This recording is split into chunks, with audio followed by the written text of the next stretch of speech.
Hi, ഇന്ന് ഞാൻ നിങ്ങളെ പരിചയപ്പെടുത്തുന്നത് എന്താണെന്ന് വെച്ച് കഴിഞ്ഞിട്ടുണ്ടെങ്കിൽ ജൈവവളം. ജൈവവളം എന്ന് പറഞ്ഞു കഴിഞ്ഞാൽ ഇത്ര നാളും നമ്മൾ മണ്ണുകൊണ്ട് ഉണ്ടാക്കുന്ന ജൈവവളമാണ് നമ്മൾ കാണിച്ചു തന്നെ. ഇത് അതിലും എളുപ്പമായിട്ട് നമുക്ക് വെള്ള രൂപത്തിൽ ആയി നമുക്ക് കടയ്ക്ക് ഒഴിക്കാനും കടയ്ക്ക് തെളിക്കാൻ പറ്റുന്ന ഒരു വളമാണ് ഞാൻ ഉണ്ടാക്കി. അതിന് വേണ്ടിയിട്ട് ഞാൻ 50 ലിറ്ററിന്റെ ഓയിലിന്റെ ഒരു ക്യാനാണ് എടുത്തിട്ടുള്ളത്. അപ്പൊ ഈ മോൾ വശം ഇത്ര കട്ട് ചെയ്തിട്ടുണ്ട്. ഈ കട്ട് ചെയ്ത് എന്താന്ന് വെച്ച് കഴിഞ്ഞിട്ടുണ്ടെങ്കിൽ നമുക്കിത് വെട്ടി കാര്യങ്ങളും നമ്മള് സാധനങ്ങൾ ഇടുന്നത് നടത്തണ്ടേ, അതിന് വേണ്ടിയിട്ടാണ്. പിന്നെ നമുക്കിത് ആ പൈപ്പ് ഇത് ഞാൻ അവരെ ഫിറ്റ് ചെയ്തിട്ടുണ്ട്. നമുക്ക് എടുക്കാനുള്ള എളുപ്പത്തിനാണ് നമ്മൾ ഈ വാൾ പൈപ്പ് ഫിറ്റ് ചെയ്തിട്ടുള്ളത്. അപ്പൊ എടുത്ത് കാര്യങ്ങൾ ചെയ്യാനുള്ള എളുപ്പത്തിന്. അപ്പൊ ഇതില്ലെങ്കിലും കുഴപ്പമില്ല കേട്ടാ. ഇതില്ലെങ്കിൽ ഇത് കുറച്ചും കൂടി വിസ്താരത്തിൽ നമ്മൾ കട്ട് ചെയ്യുക, എന്നിട്ട് ഇതിൽ നിന്ന് തന്നെ എടുത്താലും മതി. അപ്പൊ നമുക്ക് ചെടികൾക്ക് നനയ്ക്കാനും പറ്റും, കടയ്ക്ക് ഒഴിക്കാനും പറ്റും, തെളിക്കാനും പറ്റും. ഈ കീടങ്ങൾക്കൊക്കെ ഒരുപാട് നല്ലതാണ്. അപ്പൊ അത് ഞാൻ ഉണ്ടാക്കുന്ന രീതിയൊന്ന് ഞാൻ കാണിച്ചു തരാം കേട്ടാ. വെറും ഇലകളെ കൊണ്ടാണ്. ഇലാന്ന് വെച്ച് കഴിഞ്ഞാൽ അതാ, ഇത് നമ്മുടെ സീമൊക്കൊന്ന വേണ്ട, സീമൊക്കൊന്നയുടെ ഇലയാണ്. ഇത് നമ്മുടെ കുറച്ച് വൈക്കോലാണ്. ഇത് നമ്മുടെ പച്ചക്കറികൾ ഉണ്ടായിട്ട് വിളവെടുപ്പ് നടത്തേണ്ട അത് വേസ്റ്റാണ്. ഇത് പയറിന്റെ ഇലയാണ്. പയറ് വിളവെടുപ്പ് കഴിഞ്ഞതിന്റെ അതിന്റെ ഇലയാണ്. പിന്നെ നമ്മൾ ഇടാൻ പോകുന്നത് തന്നെ ഉള്ളിത്തൊണ്ട് ഇടാം. ഉള്ളിത്തൊണ്ട് നമ്മുടെ അടുക്കളയിൽ എത്രത്തോളം ഉണ്ടാവണം അതും ഇടാം. പിന്നെ പഴയ കഞ്ഞെള്ളം എടുത്ത് ഒഴിക്കാം. ഇതും ഈ കഞ്ഞെള്ളം ഉള്ളിയൊക്കെ ഇടുന്നത് വെച്ച് കഴിഞ്ഞാൽ നമുക്ക് കീടനാശിനികളടക്കം കുറയ്ക്കാൻ പറ്റും. അതും കൂടി ഒരു ഉപകാരം ഉണ്ട് ഇതിൻ്റെ ഉള്ളിൽ, വളം മാത്രമല്ല. അപ്പൊ അതിന്റെ പേരിലാണ് ഞാൻ മൊത്തത്തിൽ ഇങ്ങനെ കാണിക്കാന്ന് വിചാരിച്ചേട്ടാ. അപ്പൊ ഇത് നമുക്ക് നുറുക്കി കഷ്ണങ്ങളാക്കി എടുത്തതിന് ശേഷം അതിന്റെ ഡബയിലിടണ്ടേ. അപ്പൊ നുറുക്കി എടുത്തതിന് ശേഷം ബാക്കിയുള്ള കാര്യങ്ങൾ ഞാൻ പറയാം.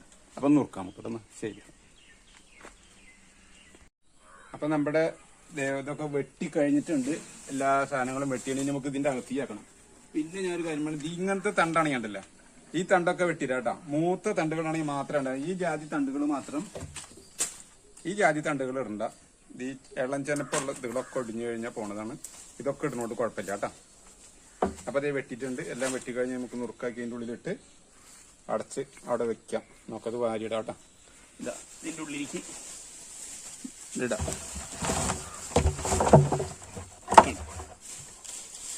ഒക്കെ മിക്സ് ചെയ്തിടാം. അപ്പൊ മിക്സ് ആയിക്കിടണം. എല്ലാം ഒന്നിന്റെ ഉള്ളിൽ പോണതാണ്. എന്നിരുന്നാലും പിന്നെ ഇതെന്താന്ന് വെച്ച് കഴിഞ്ഞാൽ നമുക്ക് വാർക്കയിലും യൂസ് ചെയ്യാൻ പറ്റും, നിലത്തും യൂസ് ചെയ്യാൻ പറ്റും. അങ്ങനെ ഒരു ഉപകാരം കൂടി ഉണ്ട് കേട്ടോ. അപ്പൊ സ്ഥലം നമുക്ക് വേസ്റ്റ് ആവണില്ല. എല്ലാം നല്ല വൃത്തിയായിട്ട് ഇരിക്കുകയും ചെയ്യും. നമുക്ക് വെള്ളം മാതിരി കടയ്ക്കും ഒഴിച്ചു കൊടുക്കാം, തെളിക്കും ചെയ്യാം. പിന്നെ എന്താന്ന് വെച്ച് കഴിഞ്ഞിട്ടുണ്ടെങ്കിൽ വെള്ളം എടുത്തു കഴിഞ്ഞാൽ 3 ഇരട്ടി വെള്ളം ചേർക്കണം കേട്ടോ. അല്ലാതെ നിങ്ങൾ ഒഴിക്കരുത്. ഒഴിച്ചു കഴിഞ്ഞിട്ടുണ്ടെങ്കിൽ ചെടികളിലെ കട പാടിപ്പോവാൻ സാധ്യതയുണ്ട്. അതിന്റെ പേരിലാണ് വേണം. കാരണം നമ്മൾ ഇതിൽ വളം മാത്രമല്ല, കഞ്ഞിവെള്ളവും ഉള്ളിത്തൊണ്ടൊക്കെ ഇടുന്നതിന്റെ പേരിൽ കീടങ്ങളും നശിച്ചു പോകും. അത് തെളിക്കുന്ന സമയത്ത് തെളിച്ചില്ലെങ്കിൽ കടയിൽ ഒഴിച്ചു കൊടുത്താലും മതി. അപ്പൊ എല്ലാം കൊണ്ട് നമുക്ക് നല്ലതാണ്. ഇങ്ങനെ ചെയ്ത് കഴിഞ്ഞാൽ ഏറ്റവും പെട്ടെന്ന് ആവും ചെയ്യും. ഇതൊരു 10 ദിവസം 12 ദിവസം കഴിഞ്ഞ് എടുക്കാം. 15 ദിവസം കഴിഞ്ഞിട്ട് എടുത്താൽ മതി. 15 ദിവസം നമ്മൾ ഇത് നിറച്ച് കഴിഞ്ഞ് 15 ദിവസം കഴിഞ്ഞാൽ നമുക്ക് ഇന്ന് എടുത്ത് എത്രയാ നമ്മുടെ ചെടികളുള്ളതെന്ന് വെച്ചിട്ടുണ്ടെങ്കിൽ അതിന് അളവിന് എടുത്തും കഴിഞ്ഞ് 3 ഇരട്ടി വെള്ളം ചേർത്ത് ഒഴിച്ചു കൊടുക്കാം.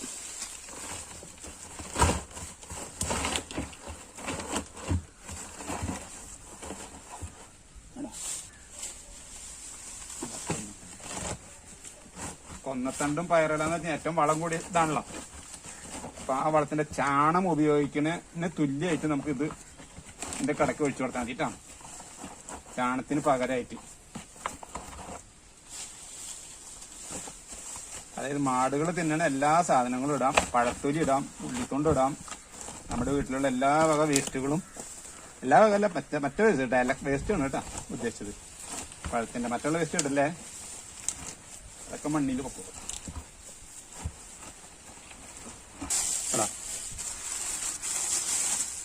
ഉള്ളിത്തൊണ്ട് നമ്മുടെ അടുക്കളയിൽ എരിയണ ഉള്ളിത്തൊണ്ടാണിത്. ഇതും കൂടി ഇടാം.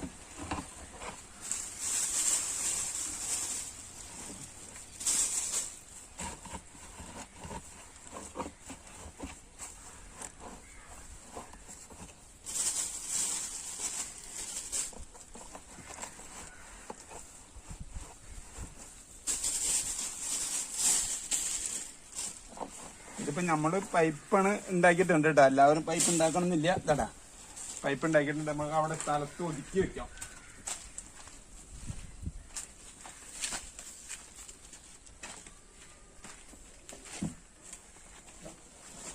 ഇതിന്റെ പുറത്ത് കയറ്റി വെച്ച് കഴിഞ്ഞാല് ഇപ്പൊ സ്ഥലം ഒതുങ്ങി കിട്ടിയില്ലേ. കുറച്ച് ദൂരെ ഇരിക്കുന്നത് നല്ലതാണ്. കാരണം എന്താണെന്ന് വെച്ച് കഴിഞ്ഞിട്ടുണ്ടെങ്കിൽ പേഡ് സ്മെല്ലൊക്കെ വന്ന് വരാൻ സാധ്യതയുണ്ട്. അപ്പൊ അതൊക്കെ കുറഞ്ഞ് കിട്ടും. അപ്പൊ അതൊക്കെ നോക്കിയിട്ട് ചെയ്യാം അല്ല. ഇപ്പൊ ഞാനിതിന് പൈപ്പ് എടുക്കാൻ വേണ്ടി സൗകര്യത്തിന് ചെയ്തിട്ടുള്ളതാണ്. പൈപ്പ് വെക്കാൻ ഇഷ്ടമുള്ളൊരു പൈപ്പ് വെക്കുക. അല്ലാന്നുണ്ടെങ്കിൽ ഇതിലെ തന്നെ കുറച്ച് ഓള് വലുതാക്കി ഇട്ടിട്ട് ഇതിൽ കൂടെ കപ്പിക്കൂടെ എടുത്താലും മതി കേട്ടോ. അപ്പൊ ഇതൊന്ന് വെള്ളം ഞാൻ ചാലാക്കട്ടെ. ഇതിൽ വെള്ളം നിറയ്ക്കാം.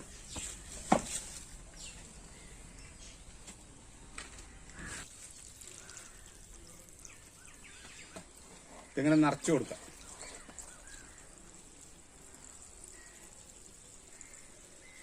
വെള്ളം ഫുള്ളായിട്ട് നിറഞ്ഞതിന് ശേഷം അത് മൂടി വയ്ക്കുക. അതിന് ശേഷം ഒരു 15 ദിവസം കഴിഞ്ഞിട്ട് എടുത്താൽ മതി. ഒരു 10 ദിവസം കഴിഞ്ഞൊക്കെ എടുക്കാൻ പറ്റും. എടുത്ത് ഒഴിക്കുന്നതുകൊണ്ട് കുഴപ്പമില്ല. 15 ദിവസം കഴിഞ്ഞ് ഒന്നും കൂടി അഴുകി കിട്ടും. അപ്പോൾ സുഖമായിട്ട് അതിൽ ഒഴിക്കുക. എടുക്കുമ്പോൾ പ്രത്യേകം ശ്രദ്ധിക്കുക. അളവിന് എടുത്തു കഴിഞ്ഞാൽ എടുക്കുന്ന എത്രയാണോ അതിന്റെ 3 ഇരട്ടി വെള്ളം ചേർക്കാൻ മറക്കരുത്. അങ്ങനെ എടുത്ത് ഉപയോഗിക്കുക. നമുക്ക് കടക്ക ഒഴിക്കണേ കടക്ക ഒഴിക്കാം. ചെടിക്ക് തെളിച്ചു കൊടുക്കണേ തെളിച്ചു കൊടുക്കാം. കീടങ്ങളുടെ ശല്യം കുറയും. വളവും കിട്ടും. പ്രത്യേകിച്ച് വളങ്ങളൊന്നും വേറെ ചെയ്യേണ്ട ആവശ്യം വരില്ല. നിങ്ങൾ ഒരു പ്രാവശ്യമെങ്കിലും ചെയ്ത് നോക്കുക. ചെയ്ത് നോക്കിയാലല്ലേ നമുക്ക് അതിന്റെ ഉപയോഗം മനസ്സിലാവുള്ളൂ.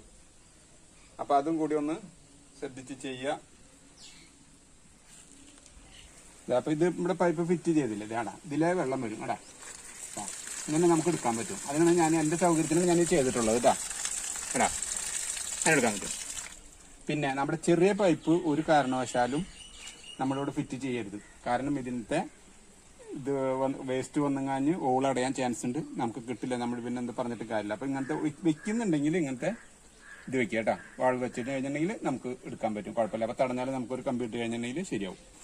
ഇല്ലെങ്കിൽ അത് വെച്ചില്ലെങ്കിൽ ഈ ഇതിന്റെ ഉള്ളിൽ കൂടെ ഇത് കുറച്ച് വിസ്താരത്തിൽ കട്ട് ചെയ്താൽ മതി. ഏത് പാത്രത്തിലാണ് യൂസ് ചെയ്യുന്നുണ്ടെങ്കിൽ ഓപ്പൺ ആയിട്ട് കിട്ടുന്നുണ്ടെങ്കിൽ ബക്കറ്റായാലും വേണ്ടില്ല എന്തായാലും വേണ്ടില്ല. അപ്പൊ നമുക്കൊരു കപ്പ് മുഖാനെ എടുത്തു കഴിഞ്ഞിട്ട് നമുക്ക് യൂസ് ചെയ്യാവുന്നതാണ്. ചെറുതൊക്കെ ആണെങ്കിൽ അത് മതിയല്ലോ.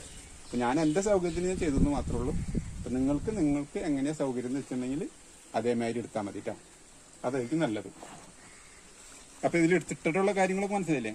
കൊന്നി ഇട്ടിട്ടുണ്ട്, പയറിന്റെ ഇല ഇട്ടിട്ടുണ്ട്, കുറച്ച് വൈക്കോൽ ഇട്ടിട്ടുണ്ട്, സവോളത്തൊണ്ട് ഇട്ടിട്ടുണ്ട്, പിന്നെ നമ്മുടെ പച്ചക്കറിയുടെ ഇലകൾ വേസ്റ്റ് ഇട്ടിട്ടുണ്ട്. നമുക്ക് പഴത്തൊണ്ട് ഇടാം, കഞ്ഞെള്ളം ഒഴിക്കാം. ഈ സാധനങ്ങളൊക്കെ ഒഴിക്കാം കേട്ടോ. കാരണം കഞ്ഞെള്ളും സവോളത്തൊണ്ടും ഉള്ളിത്തൊണ്ടും എന്നൊക്കെ പറഞ്ഞു കഴിഞ്ഞിട്ടുണ്ടെങ്കിൽ നമുക്ക് കീടങ്ങൾക്ക് ഏറ്റവും ഉപകാരപ്രദമായിട്ടുള്ളതാണ്. അപ്പൊ അതിന്റെ ഇതെല്ലാം കൂടി മിക്സിങ് ആവുമ്പോൾ എല്ലാ ചെടികൾക്കും നല്ല രൂപത്തിൽ വളരാനും കീടങ്ങൾ നശിക്കാനും കായ്ഫലം കിട്ടാനും എല്ലാത്തിനും നല്ലതായിരിക്കും. എല്ലാവർക്കും ഇതൊരു ഉപകാരമാവുമെന്നാണ് ഞാൻ വിചാരിക്കുന്നത്. അതിന്റെ പേരിലാണ് ഈ വീഡിയോ ഞാൻ ചെയ്യുന്നത്. അപ്പോൾ നിങ്ങൾക്ക് ഈ വീഡിയോ ഇഷ്ടപ്പെട്ടിട്ടുണ്ടാവുമെന്ന് വിചാരിക്കുന്നു. ഇഷ്ടപ്പെട്ടിട്ടുണ്ടെങ്കിൽ എന്നെ സപ്പോർട്ട് ചെയ്യാം. അപ്പോൾ ഇതിന്റെ പരിപാടികളൊക്കെ കഴിഞ്ഞിട്ടുണ്ട്. ഇനി ഞാനിതിന്റെ അടച്ചു വയ്ക്കും. 15 ദിവസം കഴിഞ്ഞ് കഴിഞ്ഞാൽ ഞാൻ വെള്ളം എടുക്കുള്ളൂ. 10 ദിവസം കഴിഞ്ഞ് എടുക്കുന്നതുകൊണ്ട് കുഴപ്പമില്ല. അപ്പോൾ ഞാൻ 5 ദിവസം കഴിഞ്ഞിട്ട് എടുക്കുള്ളൂ കേട്ടോ. അപ്പോൾ അതേമാതിരി നിങ്ങൾക്കും ഉപകാരമാവട്ടെ എന്ന് വിചാരിക്കുന്നു.